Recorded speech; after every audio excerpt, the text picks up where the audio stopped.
The most important teaching of Christianity, that Jesus was raised by God from the dead. Maraming mga pagkakaiba-iba kumisan ng mga turo ng iba't ibang mga sekta ng mga Kristiyano, pero isa ang talagang tunay na nag-iisa at nagbibigkis. Ito ang pagkabuhay na muli. John 2:18, the Jews then responded to him, "What sign can you show us to prove your authority to do all this?" Mahalaga na patunayan ni Jesus kung siya nga ba ay anak ng Diyos, siya nga ba ay talagang sugo ng Diyos, at meron ba siyang karapatang gawin ang mga pinaggagawa niya? Resurrection, the ultimate sign. Ang sukdulang patunay, ang pagkabuhay na muli. Salamat, Amang Diyos, sapagkat kayo ang bumuhay kay Jesus na aming tagapagligtas. Kayo ang bumuhay sa lahat ng mga kahulugan ng kanyang misyon para sa amin. Turuan niyo kami na lalo pa naming maunawa ang lalim, lawak at taas ng kahulugan ng pagkabuhay na muli ni Jesus. Kayo mangaral, pagpalain niyo po ang iyong mga anak, at lalo niyo pong bigyan ng mga luwalhati ang iyong sarili, O Diyos, sapagkat kayo ang karapat-dapat tumanggap ng lahat ng ito. Pinupuri namin kayo sa ngalan ng buhay naming tagapagligtas na si Jesus. Ano ang mga nangyari sa kasaysayan? Taon-taon, ginugunita, alam natin na sa araw na ito na atin ngayon pinagdiriwang, ang Panginoong Jesus ay nabuhay na muli mula sa kamatayan. At ito ay sa pakalaking patunay, pinakamalaking patunay, na siya ay kinalulugdan ng Ama sa langit. What are God's affirmations of Jesus? Ang tanong, anong patunay mo na may karapatan ka? Anong patunay mo na ikaw nga ay may hawak na katotohanan? After baptism, God in heaven affirmed Jesus. Matthew 3:16-17, nang bautismuhan si Jesus, kaagad siyang umahon sa tubig. Nabuksan ang langit at nakita ni Jesus ang Espiritu ng Diyos na bumababang parang isang kalapati at dumapo sa kanya. At isang tinig mula sa langit ang nagsabi, "Ito ang minamahal kong anak na lubos kong kinalulugdan." Kay Jesus ipinakita ang bumabang Espiritu sa anyo ng kalapati. Hindi totoong kalapati, sa anyo ng kalapati. It's an affirmation by the Father to Jesus that God is delighted with Him and what He has been doing so far. At sa teksto ng nakasulat ay maaaring nadinig din ng marami, or at least ni John the Baptizer, ang tinig na nagmula sa langit. Isang pagpapatotoo at pagpapakilala kung sino si Jesus. God affirmed Jesus in the Transfiguration, even more dramatically. Matthew 17:1-6. Isinama ni Jesus si Pedro at ang magkapatid na Santiago at Juan at sila'y umakyat sa isang mataas na bundok. Habang sila'y naroon, nakita nilang nagbago ang anyo ni Jesus. Nagliwanag na parang araw ang kanyang mukha at nagningning sa kaputian ang kanyang damit. At nakita ng tatlong alagad sina Moises at Elias na nakikipag-usap kay Jesus. Nililiman sila ng napakaliwanag na ulap. Mula rito'y may tinig na nagsabi, "Ito ang minamahal kong anak na lubos kong kinalulugdan. Pakinggan niyo siya." Ang itinuro si Jesus, hindi si Moses, hindi si Elijah, si Jesus. Sabi ng tinig, "Ito ang anak ko, kinalulugdan ko, sa kanya kayo makinig." And of course, as we celebrate today, God affirmed Jesus by the resurrection. Acts 4:10, si Jesucristo na inyong ipinako sa krus ay muling binuhay ng Diyos. Nabigo ang tangka ng mga religious leaders ng Israel, napatayin si Jesus at ilibing kasama niya ang kanyang mensahe. Sa pagbangon ni Jesus mula sa kamatayan, ay bumangon din kasama niya ang kanyang mensahe ng kaligtasan, kaligtasan mula sa mga pahirap ng relihiyon, kaligtasan mula sa kaparusahan ng kasalanan, kaligtasan mula sa mga pagdurusang gawa-gawa rin ng tao. And of course, God affirmed Jesus in the ascension. Na matapos ang ilang araw, si Jesus ay umakyat sa langit, kitang-kita ng mga maraming saksi. Acts 1:9, si Jesus ay iniakyat sa langit habang ang mga alagad ay nakatingin sa Kanya at natakpan siya ng ulap. And God affirmed Jesus with the return in the Holy Spirit and as the Holy Spirit. So, yun ang nangyari kay Jesus na siya'y binuhay. Ano ngayon ang nangyari sa believers?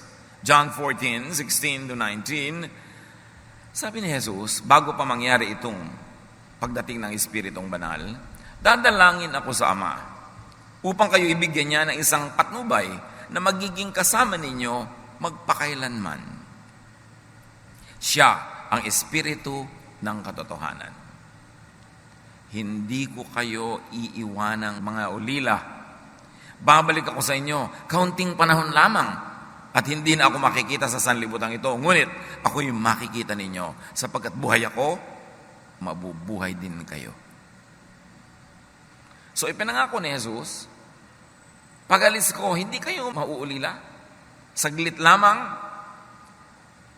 hihilingin ko sa Ama na ipadala ang Espiritu. Na yun ay parang ako na rin. Aalagaan ko kayo sa pag-aalaga sa inyo ng Espiritong Banal. At yun nga ay naganap. Acts 2:1-3. Nagkatipon silang lahat sa isang lugar nang sumapit ang araw ng Pentecost. Walang ano-ano yung may ingay na nagmula sa langit. Natulad ng ugong ng malakas na hangin at napuno nito ang bahay na kinaroroonan nila. Wala na si Kristo sa lupa. Nangungulila ang mga tagasunod ni Jesus. Ang ginagawa nila ay nagtitipon-tipon sila, nananalangin. Humuhugot sila ng lakas mula sa isa't isa. At biglang nangyari ang naganap. Kapistahan noon ng Pentecost. May nakita silang para mga dilang apoy na dumapo sa bawat isa sa kanila. At naganap na, dumating ang Espiritu. The resurrection is the supreme stamp of approval and honor bestowed by God on Jesus. This is the singular moment in history that changed everything. And it gave birth to the Jesus Church.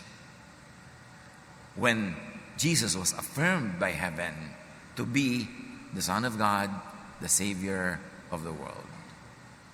At dahil dumating ang Espiritu na ipinangako, at dahil si Jesus ay nabuhay na muli, at ngayon ay nakaupo, nakaluklok sa kanan ng Ama, ano ang mangyayari sa atin na mga naniniwala?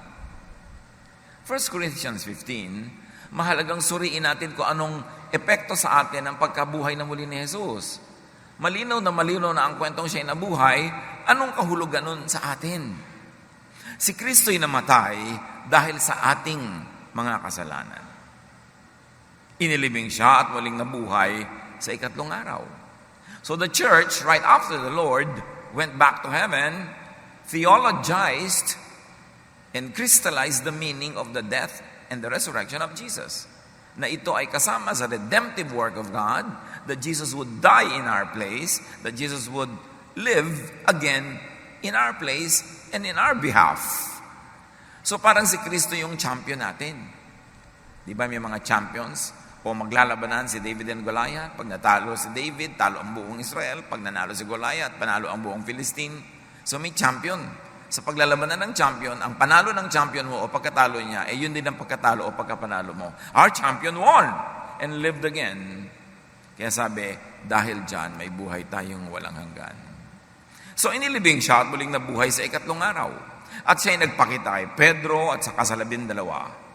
Pagkatapos nagpakita siya sa mahigit 500 kapatid na nagkakatipon. Sinasabi kasi ng iba, ilusyon lang nila yung pagbangon ni Jesus mula sa kamatayan, guni-guni. Kaya pinapaliwanag, ditong mabuti, nagpakita siya kay Pedro, nagpakita siya sa 12, pagkatapos sa mahigit 500 kapatid na nagkakatipon. Kung bakit hindi inireport nitong nagsusulat na ito na unang nagpakita sa mga babae at kay Maria Magdalena, ewan ko sa kanila. Pero talagang sa babae unang nagpakita ang Panginoon, alam natin yon. Pero ngayon, wala dito sa report. Kaya dapat binabasa mo yung buong report sa iba't ibang libro, sa iba't ibang chapter. Sa katunayan, kung merong dapat mag-preach ng resurrection ni Jesus on Resurrection Sundays, dapat puro babae. Kasi sa babae siya unang nagpakita at babae ang unang nag-preach ng resurrection. Pero alam niyo naman, the last 2,000 years, masyadong male-dominated ang religion. Pati tuloy yung mga tunay na role ng mga babae na ilalagay sa isang tabi dahil yung mga lalaking nangunguna, laging ginigilid-gilid, nilalagay sa mga sulok-sulok ang mga kababaihan. Sa pagpapatuloy nitong binabasa, marami sa kanila ay buhay pa hanggang ngayon. Subalit patay na rin ang ilan. Bakit sinasabi ni Paul ito? So niya, alam niyo hanggang ngayon, while I'm writing this, marami pang living witnesses. Nakita nila ang risen Jesus. Kung meron kayong pag-aalinlangan, meron kayong tanong, puntahan nyo, buhay pa ang iba. Although, sa katandaan ng iba, ay umuna na sa atin. At nagpakita rin siya kay Santiago, meaning James, at pagkatapos ay sa lahat ng mga apostol. Sa kahuli-huli ay nagpakita rin siya sa akin. Bakit nagpakita si Jesus kay Pablo? Hindi naman siya kasama sa original 12. Tapos na ang lahat ng pagtuturo sa mga 12. Bakit nagpakita pang muli kay Pablo? When Jesus was already ascended to heaven. Kaya hindi na physical ang pagpapakita niya kay Pablo.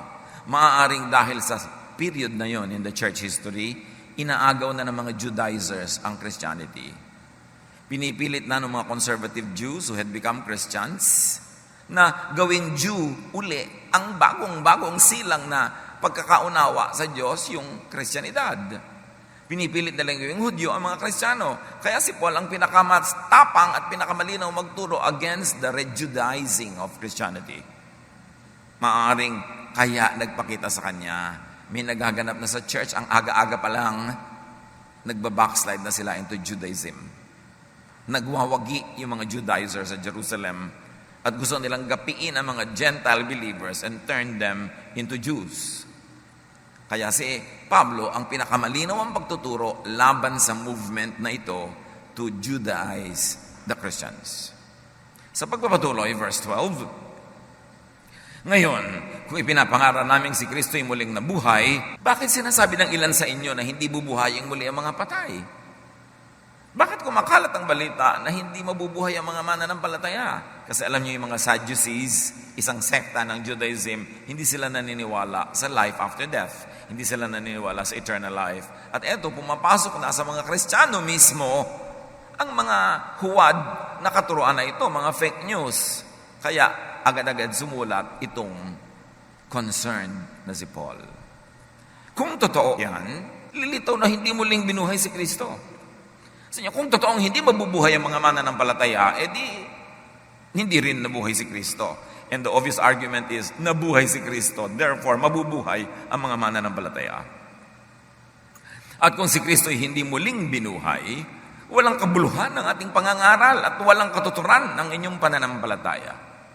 Sayang ang pag-aayos natin, sayang ang pagpunta sa church kung hindi binuhay si Jesus dahil mamamatay ka rin lang pala, so wag na lang. Pero dahil binuhay si Jesus, hindi sayang. Hindi sayang ang paninindigan, ang pagpapagod, ang pagbibigay sa gawain, at ang pagpapakabait kasi buhay si Jesus.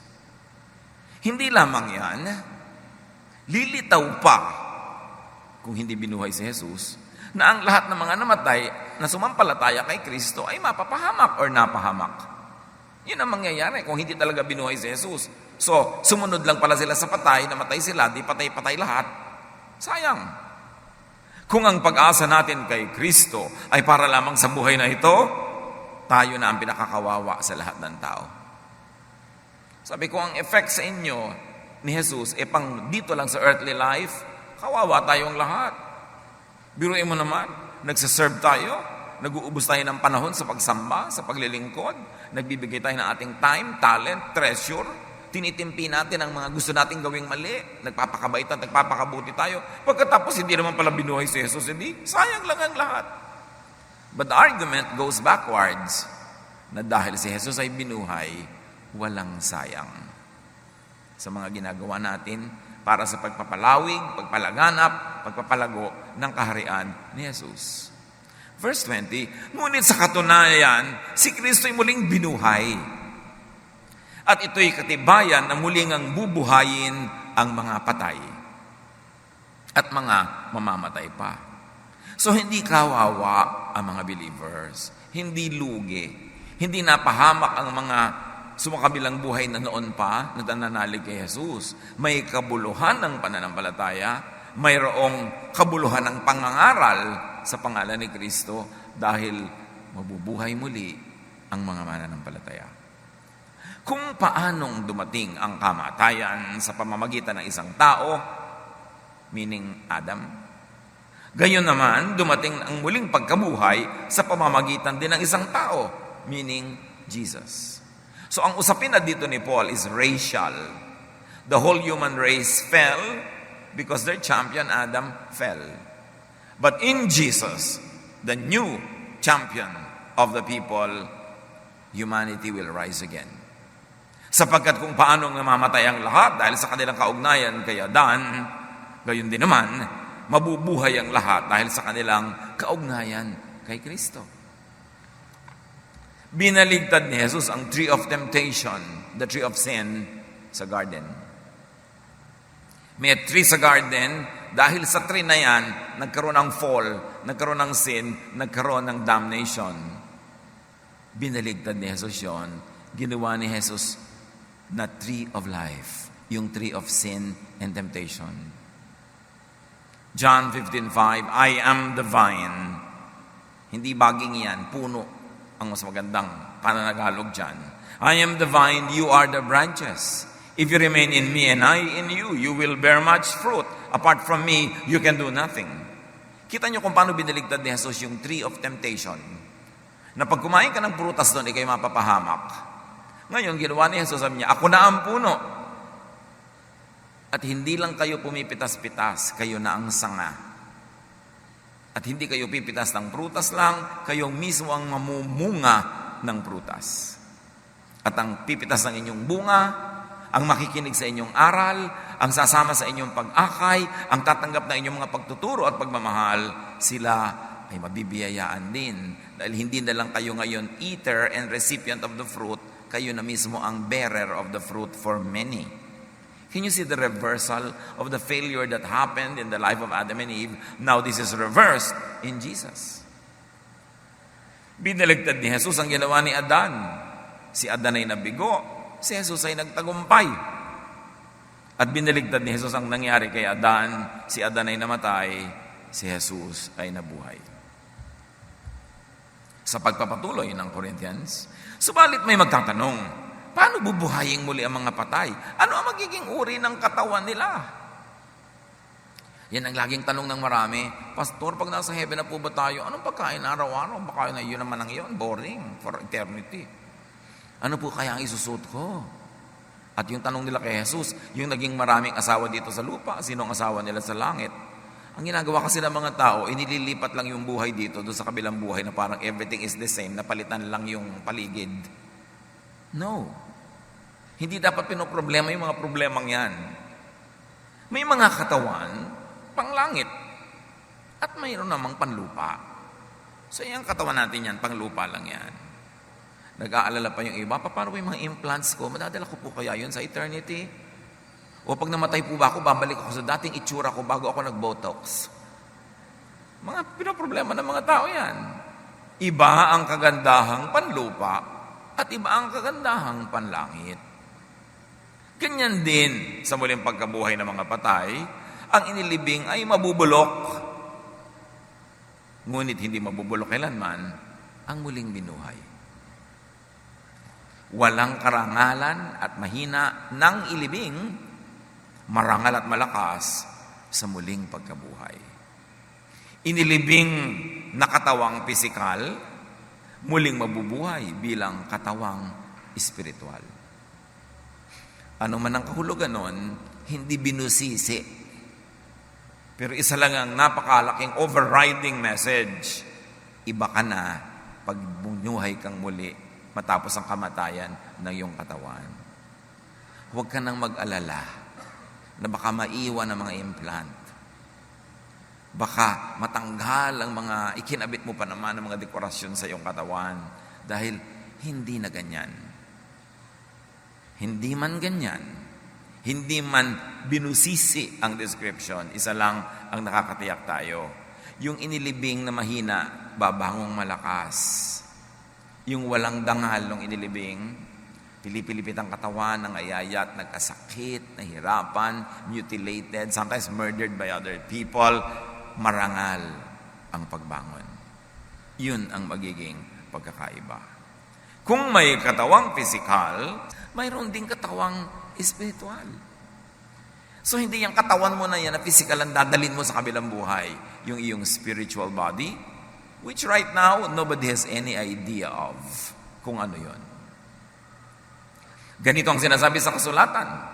Ang unang tao, si Adan, ay nilikhang binigyan ng buhay. Ang huling Adan, si Jesus, ay espiritong nagbibigay buhay. So kung ang unang Adan ay binigyan ng buhay, itong huling Adan ay siya ang nagbibigay ng buhay.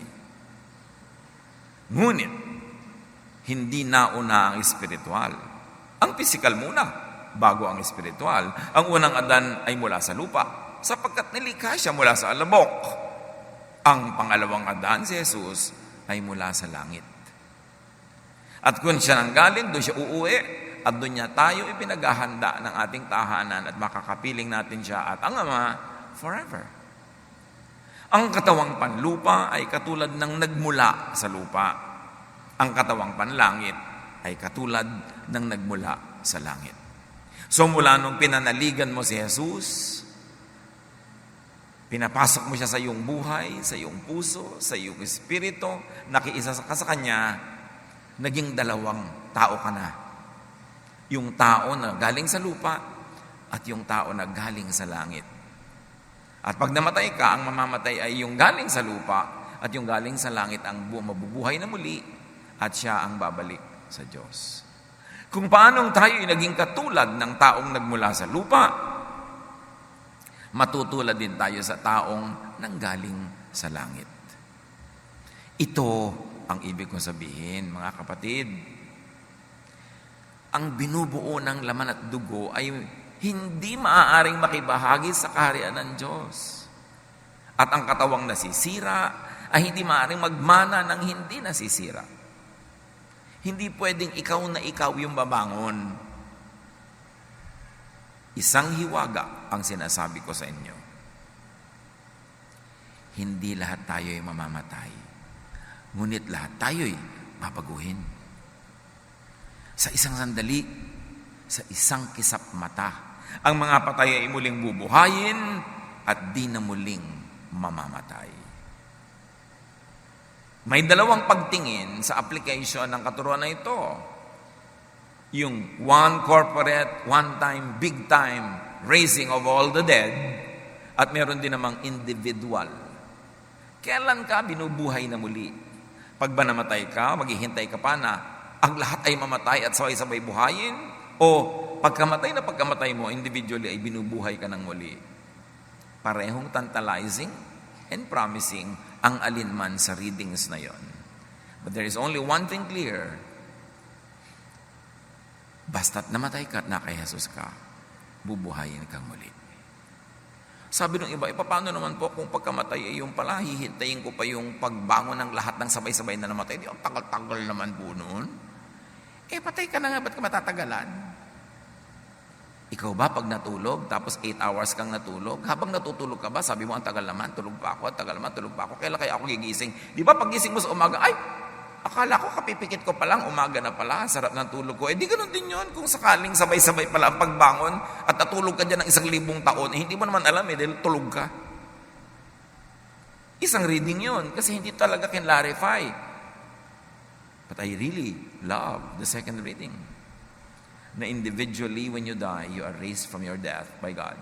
Kaya si Stephen, nung siya'y binabato, hindi pa nga siya namamatay. Nakita na niya si Jesus. Sabi niya, Jesus, receive my spirit. So pagkalagot ng kanyang hininga, nandun na siya kay Jesus.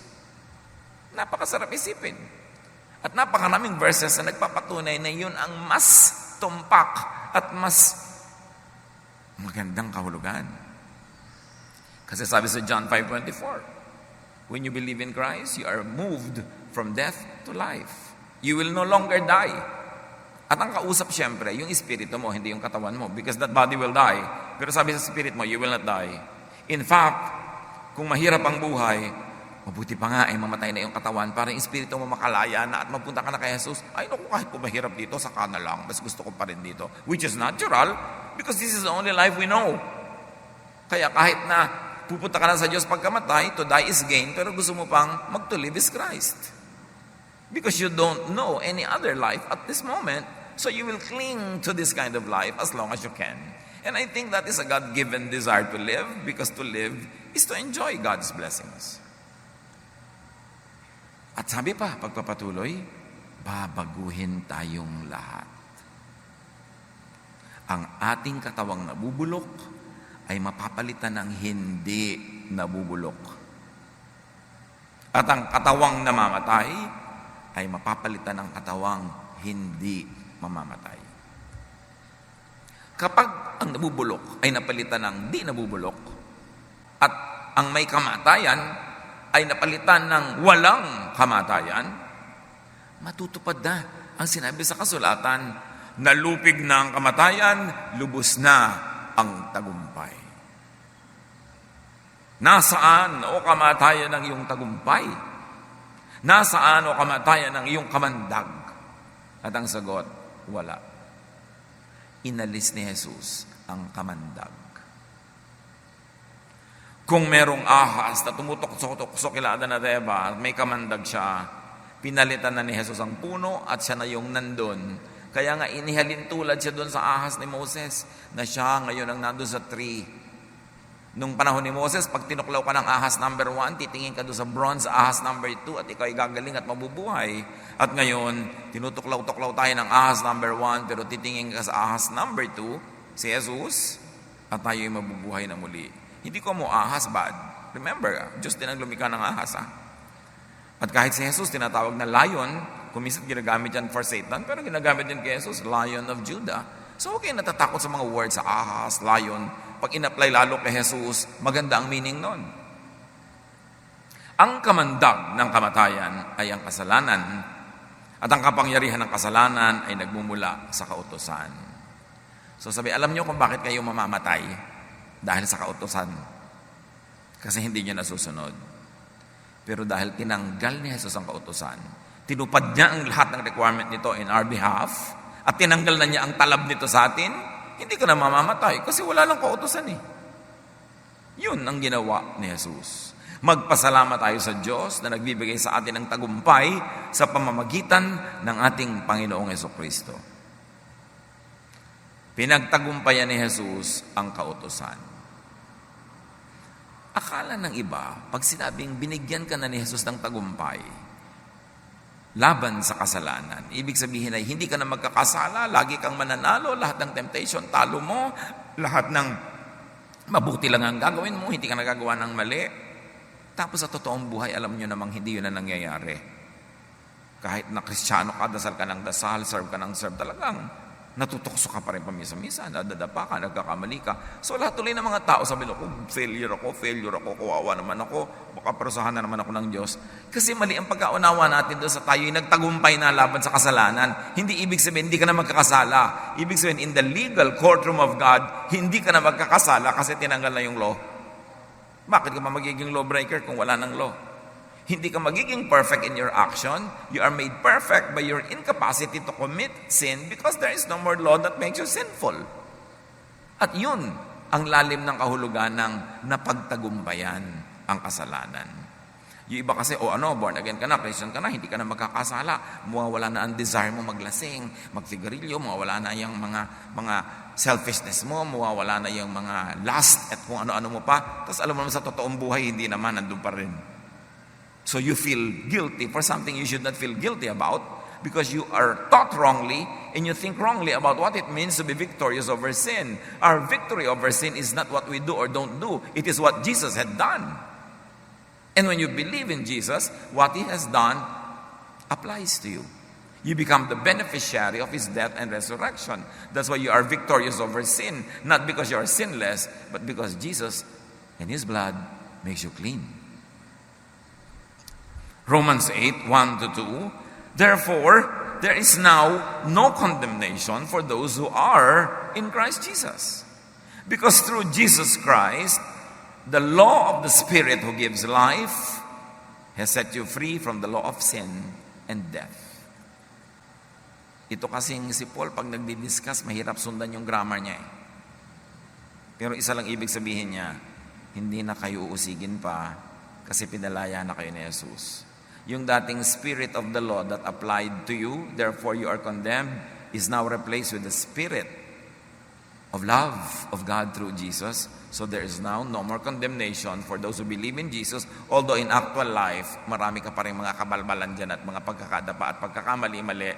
Pag nilitis ka ng Diyos, hindi yun ang ilalagay na Exhibit A para ka pa walang sala. Ang ilalagay na Exhibit A ay ang kamatayan ni Jesus at ang pagkabuhay niyang muli. Therefore, covered ka. Yun ang sinasabing saved by faith. So, dahil dyan, alam natin ang nangyari kay Jesus.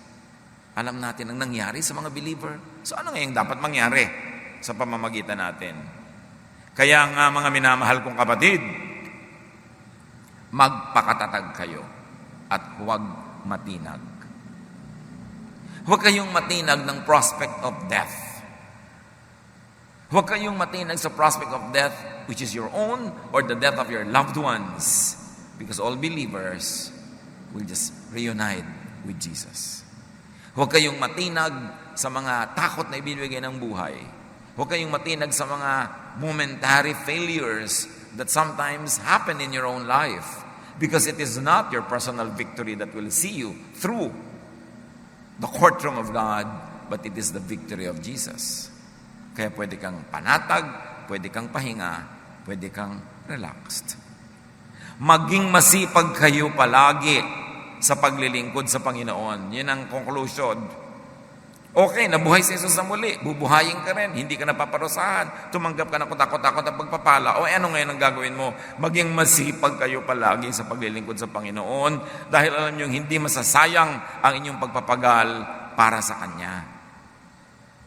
At ang paglilingkod na yan, bagamat maraming anyo, pinakamahalaga ito. Sabihin mo sa bawat taong kaya mong marating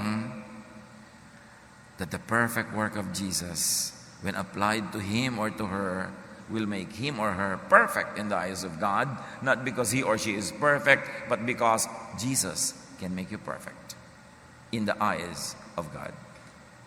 Sabihin mo sa mga tao, Jesus is our Savior. Jesus is alive. And so you can live again. Yun ang pinakamahalagang paglilingkod. Maraming iba't ibang uri at anyo ang paglilingkod. Pero lahat, hindi lahat pwede sa choir. Hindi lahat pwede sa teaching. Hindi lahat pwede sa preaching. Pero lahat tayo pwede magkwento sa ating mga nararating. Alam mo, yung mga paghihirap mo sa buhay, pagtitiis, para ka lang pumunta sa langit. Sinagot na yan ni Jesus. Manalig ka sa Kanya, pasakop ka sa Kanya, papasukin mo siya sa iyong buhay, at wala ka nang dapat alalahanin pag namatay. Kasi yung kamatayan niya ang ibibilang na kamatayan mo. At ang pagkabuhay niya muli ang pagkabuhay mo. So spread the news. This is the good news. That you need not suffer because you are imperfect. Because Jesus already suffered for you and won for you. Kaya natin sabihin lahat yan sa iba-ibang language. Hindi mo kailangan maging eloquent or speaker. Hindi mo kailangan magsalita sa libu-libong tao. Kung may 3 kang kakilala, sabihan mo. But lahat dapat marating. Sabi, magsikap kayo. Tumanggap kayo ng pagpapala. Dapat huwag nyo suluhin. Kailangan ipasa nyo yan. At kung hindi ikaw ang preacher, hindi ikaw ang teacher, gumawa ka ng paraan para mo siya matulungan, mapagaan mo yung ginagawa niya, ikaw ang gumawa ng pwedeng iba para makakonsentrate siya sa pagpipreach. Kung merong mga tao na ang trabaho nila ay ganito, tumugtog, hindi ka nakakatugtog, di pwede ka namang maglinis-linis ng mga gitara dyan, mag-assemble ng mga gamit, mag-maintain yan, tulong mo rin yon. Pag tumugtog siya, kabilang ka rin na tumugtog kasi kasama ka sa pag-aayos ng mga pangtugtog. Teamwork yan. Pero ang sabi, alam nyo, ang laki ng pagpapalang tinanggap nyo. Dapat magsikap kayo. Hindi para bayaran ng Diyos, kundi para marami pa ring tumanggap ng pagpapala na tinanggap nyo na. At sa inyong paglilingkod, sa inyong pagsisikap, sila man ay mararating ng balitang ito. Tulong-tulungan. So huwag nang matakot sa physical death. At kung tayo ay nakaranas mamatayan ng mahal sa buhay, huwag na magluksa. Nasa Panginoon, namimiss natin, natural, pero surrender to God. People that God already called to go home. Para lumuwag lang yung dibdib. At para din makakonsentrate ka on going on with your life to make the most out of whatever is left in your earthly life. Rejoice because Jesus lives. And because Jesus lives, we are alive. John 5:24, very truly I tell you, whoever hears my words and believes him who sent me has crossed over from death to life. Sino man ang makatinig ng aking mga pangaral at nananalig sa amang nagsugo sa akin ay tumawid na mula sa kamatayan tungo sa buhay na walang hanggan, hindi na niya mararanasang mamatay. Yung katawan mamamatay, pero yung espiritu hindi na. Can you imagine this? Jesus said, whoever hears will have eternal life. Tayo ang magsasalita. Para makarinig sila. Kayo ang magsasabi sa inyong mga kasama sa bahay, mga kamag-anak, kaibigan, katrabaho, kasi kayo ang may access. Bahay nyo ang bubuksan nyo para magkaroon ng mga Bible study, ng mga sambahay, para yung mga kapitbahay nyo at mga kamag-anak na malapit doon, na hindi nyo madala-dala sa church, doon na lang pupunta sa bahay nyo, non-threatening, non-religious yung situation, they can come. Yun ang ating pananagutan. How can they hear without a preacher? At tayo yung preacher. At kung hindi ikaw yung actual technical preacher, you open your home, call a preacher or a teacher, and they will preach to your loved ones, to your friends, and through the preaching of this specific specialist, if you like to call that, you're also part of it because you're part of the team. Gaano karami pa sa mga mahal niyo sa buhay ang hindi pa nababalitaan, pwede naman pala silang hindi na parusahan sa kanilang mga kasalanan, hindi na sila husgahan pag namatay. Kasi manalig sila kay Jesus, isuko nila ang kanilang buhay kay Jesus, magkakaroon sila ng buhay na walang hanggan. Gaano kahirap sabihin yun? Para pagkaitan natin ang marami nating kilala na hindi naman natin kinikibo. Kung minsan nasa eroplano ka, ilang oras ka nakaupo doon, yung bang katabi mo kahit 3 sentences na sharean mo na. Minsan nasa traffic ka ang tagal-tagal, hindi ba ang gandang opportunity? Pero hindi mo kailangan may mic, tapos may buslo ka na ikot-ikot, hihingan pa ng donation yung mga tao doon, kaya ayaw tuloy makinig. But you have a mission. Every heart that has Jesus is a missionary. Every heart that doesn't have Jesus is a mission field. And there are many, many mission fields that only you can go to kasi kayo lang yung may access. Sasabihin iba, bakit kaya nabubuhay pa ako? Namatay na yung mahal ko sa buhay, tapos ako buhay pa. Kasi may assignment ka pa. Do your assignment. Magdala ka pa ng maraming tao sa paanan ni Jesus.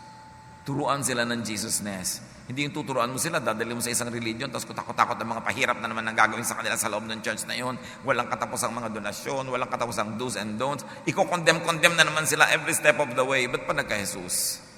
So si Jesus lang dapat ang dinadala, hindi yung mga religious regulations. The love of Jesus, the love of God through Jesus. That is why we are all still alive. We are missionaries. We celebrate the rising of the Lord from the dead. How about your loved ones? Will they rise from the dead? Kailangan nating seryosohin ang soul winning. We should go back to old-fashioned soul winning. Zealous, energetic, loving, concerned, sharing of Jesus with everyone. Hear the Word of God, declare the Word of God, and that is how you celebrate the resurrection. Jesus already resurrected. We believers will resurrect. But how about those that have not heard of the good news yet?